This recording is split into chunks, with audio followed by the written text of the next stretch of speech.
Hi guys, it's Sam. Uh, it's been a very, very long time since I've seen all of you. I miss you all so much. I miss youth. I miss my youth family. I miss the vibe that we had on a Friday night. Really, I miss that was my party that I went to on a Friday. I went to go party with you guys and Jesus.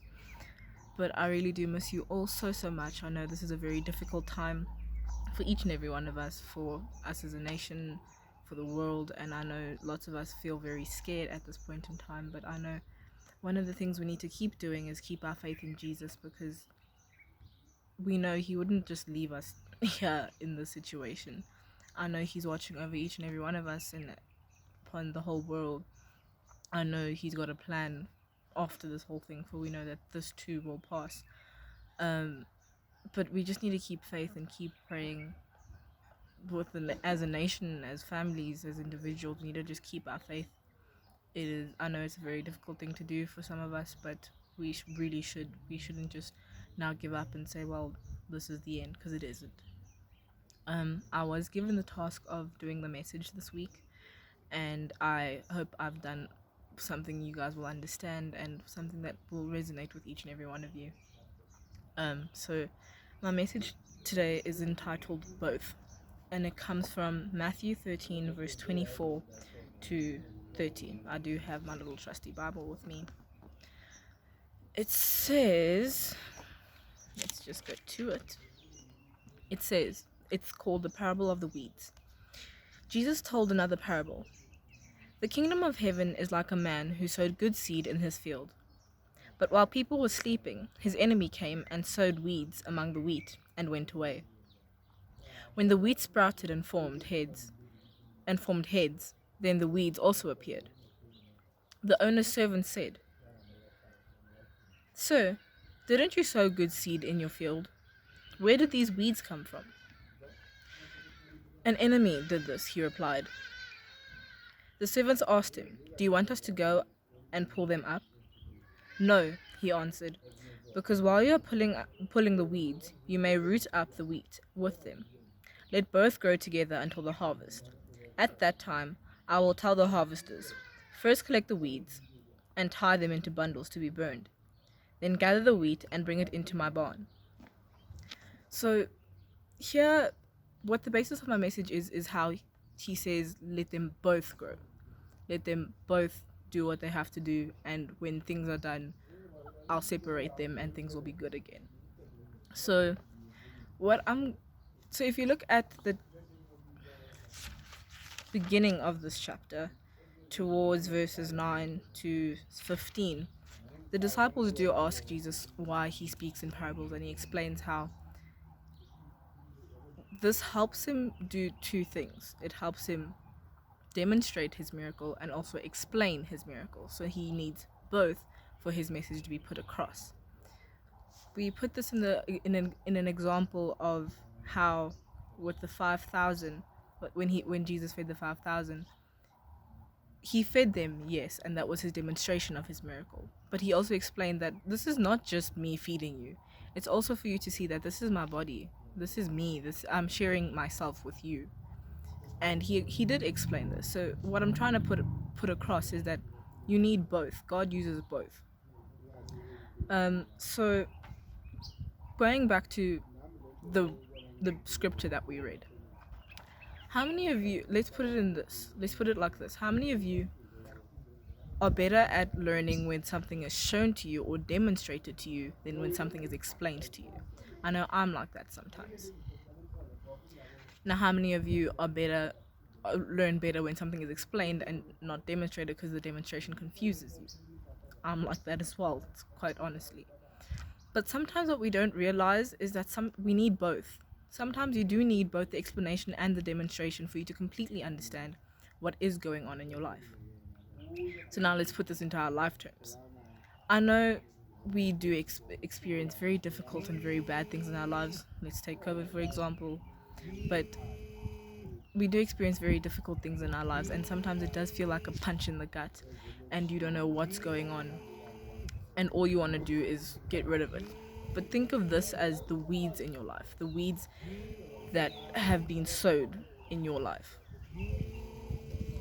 And I know we always just want to rip them out and burn them and get rid of them immediately, but sometimes you need to leave them in, because for me as a person, I know I've grown from the bad things in my life. I've grown spiritually, emotionally, mentally, so forth and so on. And that's what the bad things or the weeds in our lives do for us. Sometimes they grow us, and hence when you say, Lord, please get rid of this, or Lord, take this away, and he doesn't, it's not because he doesn't want to, it's because he knows he's using it for the better.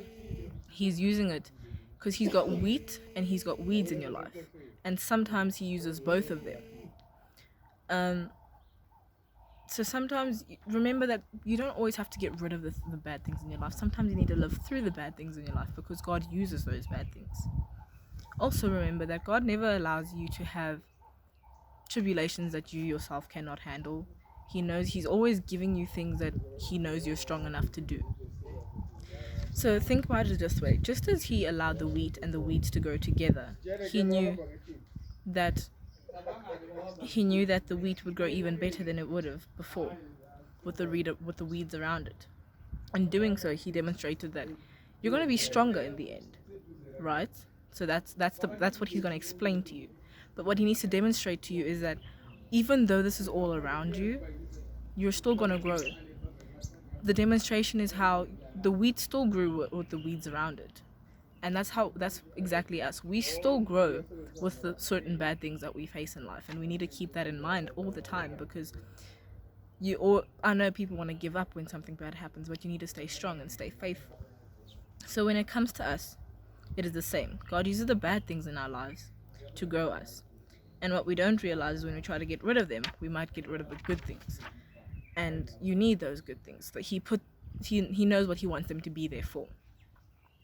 We need to realize that sometimes our purpose is intertwined with our pain, and we need to just understand that that's what God's trying to put across to us.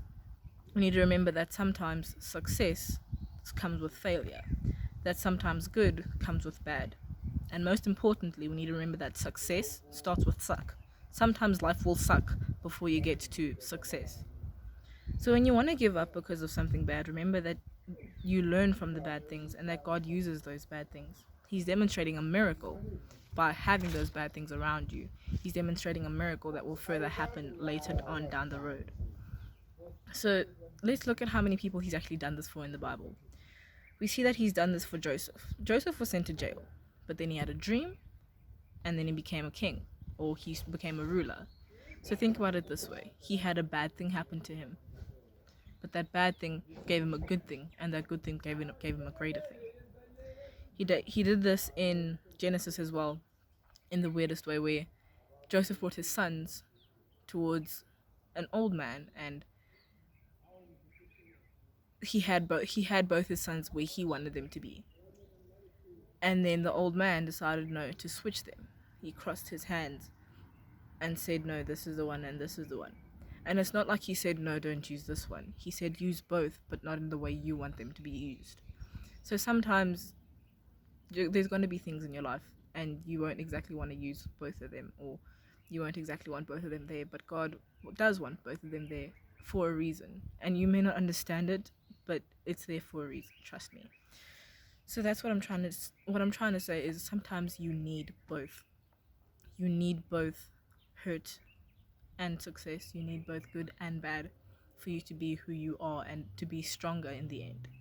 So yeah, I miss you all, and I really can't wait for lockdown to be over. I miss praise and worship. Trust me, I had this conversation with somebody the other day about how much I miss praise and worship. It's never the same. It's not the same without having that vibe around me, like I said earlier on. But I do miss you, and I hope you were all blessed by this. I know it might have been confusing. I confuse myself a lot sometimes, but I speak what God says to me. So yeah, bye guys.